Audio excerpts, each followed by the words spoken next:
Bonjour à tous et bienvenue dans cette nouvelle leçon de JavaScript. Aujourd'hui, nous allons voir les bases du langage, à savoir comment intégrer du code JavaScript dans une page, les variables, les opérateurs et les structures de contrôle. Il faut savoir que le JavaScript n'est rien d'autre qu'un langage que l'on va ajouter à notre page web aux côtés du HTML et du CSS. C'est-à-dire que désormais, il est possible d'avoir une page qui contient du HTML, du CSS et du JavaScript en même temps. Dans notre cas, nous allons créer une page qui s'appelle index.html et qui contient des balises de base. Maintenant, ce qu'on va faire, c'est intégrer du JavaScript à cette page. Il existe plusieurs manières d'intégrer du JavaScript à une page web. La plus connue d'ailleurs, c'est l'utilisation du tag du script ou bien la balise script et slash script comme ceci. Vous avez sans doute remarqué que j'ai intégré la balise script dans la balise head. En fait, il faut savoir que l'on peut intégrer le script JavaScript n'importe où dans notre page, avant le doctype ou bien après même le /html, c'est-à-dire vous êtes vraiment libre de mettre le code JavaScript là où vous souhaitez. Mais il est de coutume de grouper ces scripts JavaScript soit dans la balise head ou bien juste avant la fermeture de la balise body, c'est-à-dire juste avant /body. Alors nous allons essayer dans un premier temps d'intégrer notre script dans le head. Mais sachez que le choix de l'emplacement d'intégration de son code JavaScript est justifié par des raisons que l'on va voir plus tard. Mais pour le moment, on va se contenter d'intégrer les scripts dans le head de cette manière. Alors, la balise script annonce un début de script JavaScript, c'est-à-dire que n'oubliez pas que le JavaScript est un langage de programmation. Autrement dit, s'il contient des erreurs ou bien une syntaxe étrangère au langage, ça sera considéré comme étant une erreur et le script ne sera pas exécuté. Alors là, entre script et /script, seule la syntaxe JavaScript est autorisée. Autrement dit, si vous voulez intégrer autre chose que la syntaxe JavaScript, il faut que ça soit un commentaire.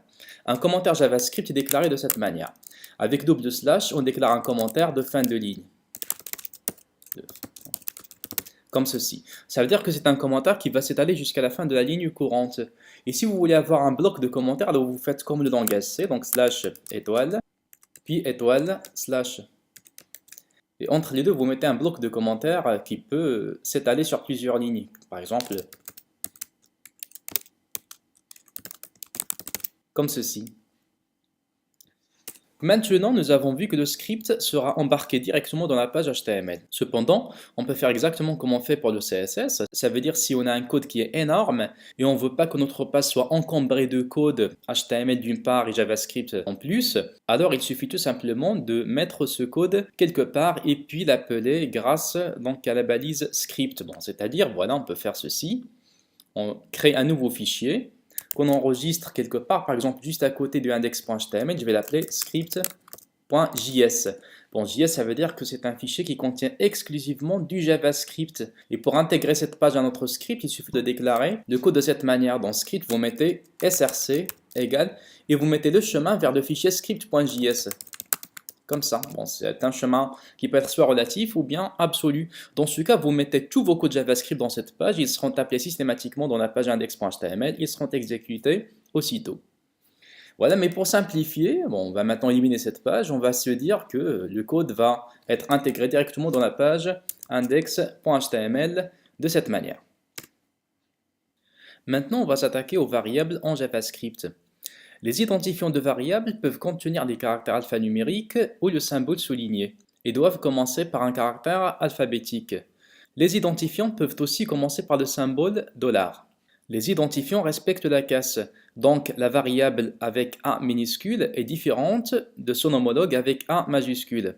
Bien entendu, il existe une liste de noms réservés qu'il ne faut pas spécifier en tant qu'identifiant pour des variables, comme les mots-clés de JavaScript, à savoir if, else, for, switch, etc., etc.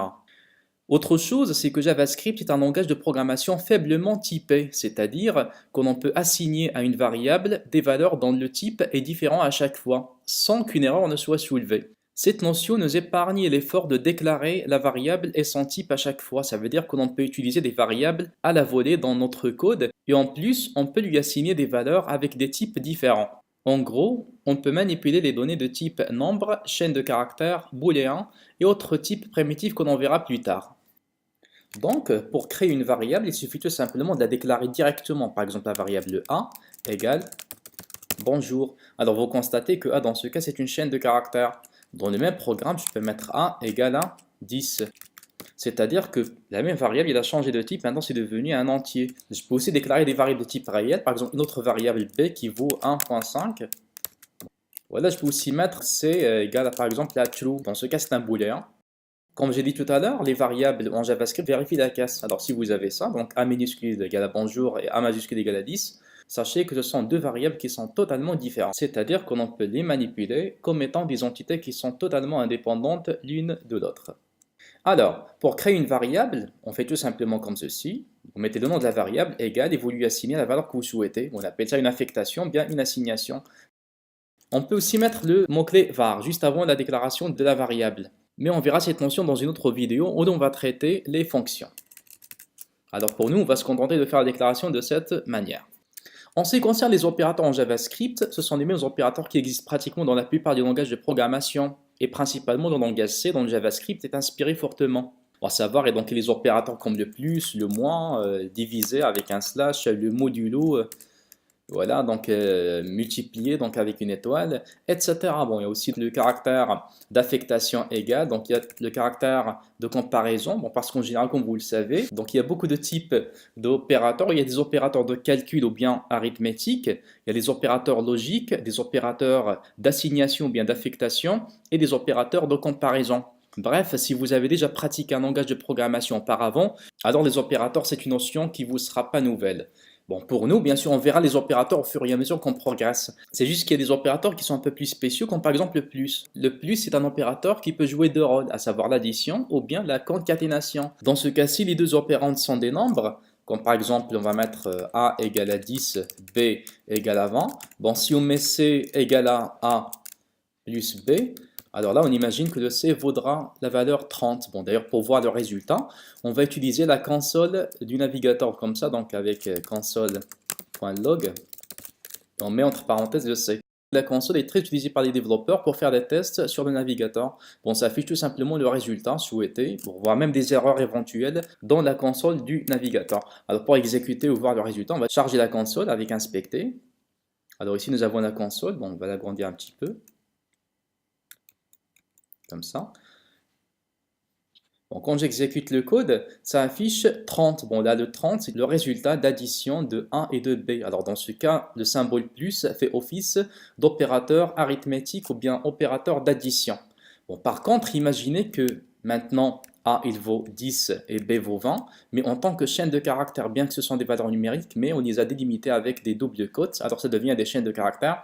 Dans ce cas, le plus sera un opérateur de concaténation. Il va concaténer les deux chaînes A et B. Bon, quand j'exécute maintenant pour voir le résultat, ça affiche 1020. En fait, c'est 10 concaténé avec 20.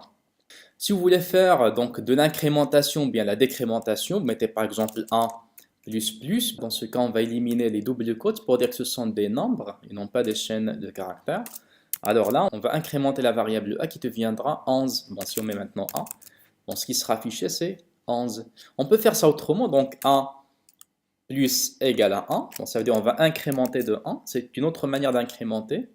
Bon, ça affiche toujours 11. Ou bien la méthode la plus classique, c'est mettre 1 égale à 1 plus 1. Bon, ça, c'est une incrémentation toujours qui affiche la valeur 11. Bon, notez que les opérateurs, il y en a beaucoup. Mais comme j'ai dit tout à l'heure, c'est presque les mêmes que pour les autres langages de programmation que vous avez déjà manipulés auparavant.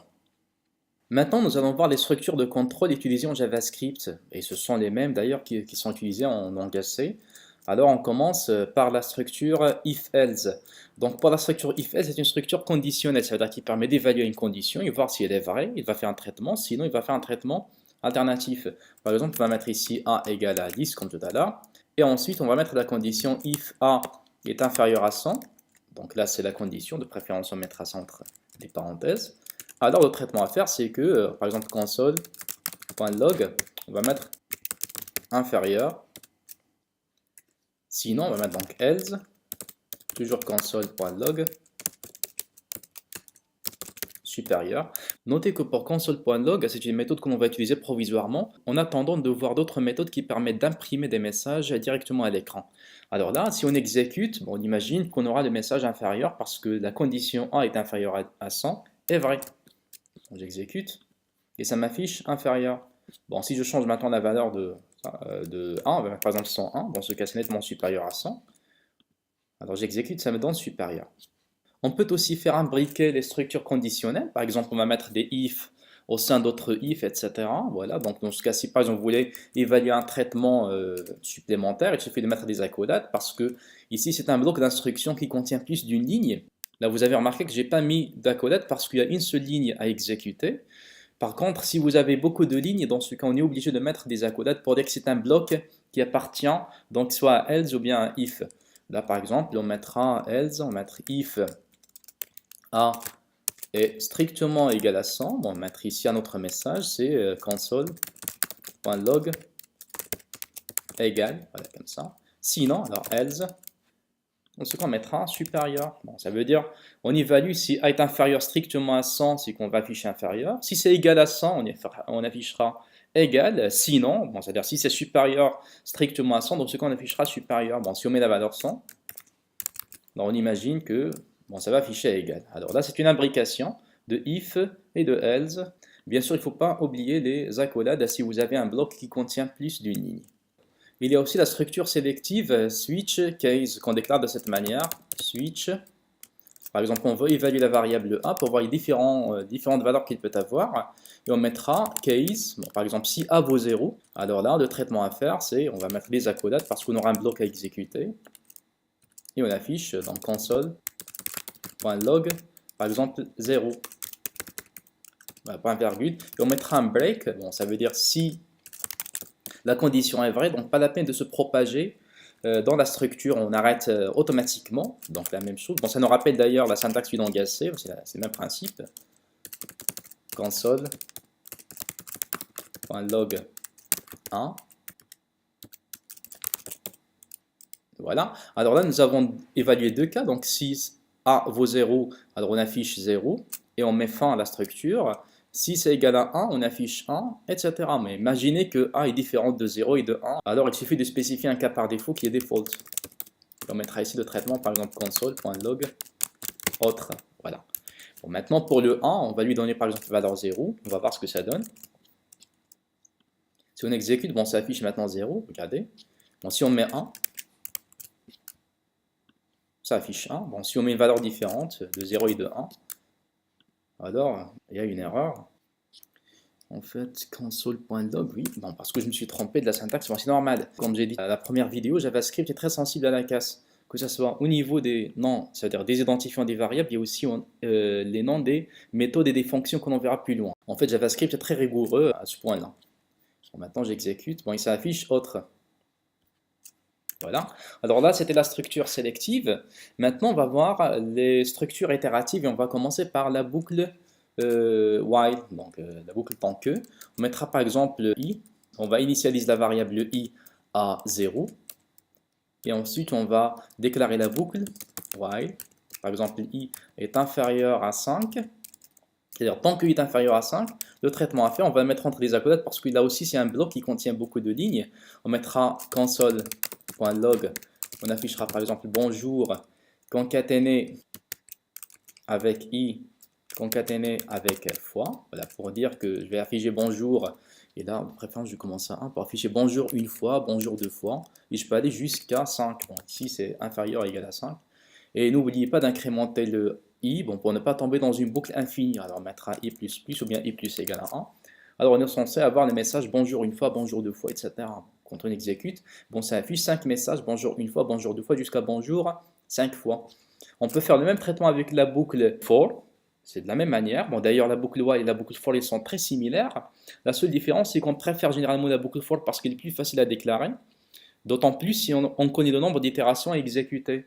Bon, si le nombre d'itérations n'est pas connu à l'avance, alors dans ce cas, il est préférable d'utiliser la structure while.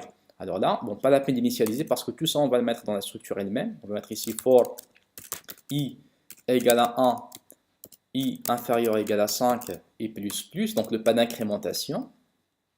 Et on exécute le traitement, et là, pas la peine de mettre les accolades parce qu'on n'a qu'une seule ligne. Alors on affichera exactement la même chose que tout à l'heure. Donc quand j'exécute, ça affiche le même résultat de 1 jusqu'à 5. Bon, je peux changer de valeur, par exemple jusqu'à 10. Et ça exécute bon, 10 fois, donc de 1 jusqu'à 10. Il existe aussi la structure do-while. Bon, do-while est connu pour exécuter au moins une itération, quelle que soit la condition. C'est-à-dire même si la condition de départ n'est pas vraie, on aura déjà exécuté une itération. Bon, là, on met par exemple a égale à 10. Et on mettra ici do. Bon, le traitement à faire, c'est par exemple console.log bonjour.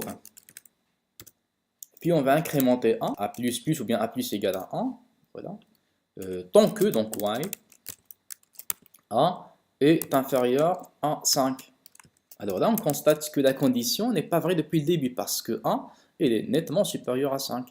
Et pourtant, on aura affiché bonjour au moins une fois, bon, parce que là, la structure de while elle est caractérisée par cette propriété. Bon, c'est qu'il exécute au moins une itération, quelle que soit la condition. Alors on exécute maintenant pour voir le résultat et ça affiche bonjour une fois. Bon, maintenant, une fois j'exécute la structure, je vais découvrir que 1 n'est pas inférieur à 5, alors je sors carrément de la structure itérative. Là, c'était les bases du langage JavaScript. Alors, je vous recommande vivement de revoir un petit peu ces structures pour être à l'aise avec, bien que c'est pas trop différent de ce que vous avez déjà vu dans d'autres langages de programmation, et particulièrement le langage C. Alors, on se contente de ça pour cette leçon. Merci pour votre attention et à la vidéo prochaine.